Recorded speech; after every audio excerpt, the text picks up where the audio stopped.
काय आहे? कुठं घोडा आला? घोडा आहे घोडा. किती घोडा आला? 4 घोडे आले.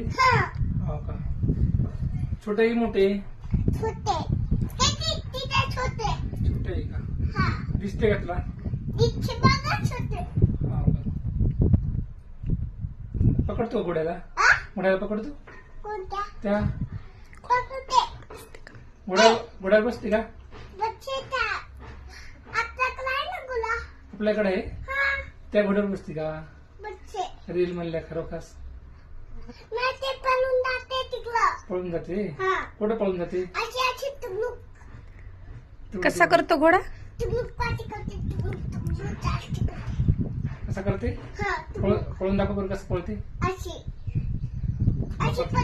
कसा?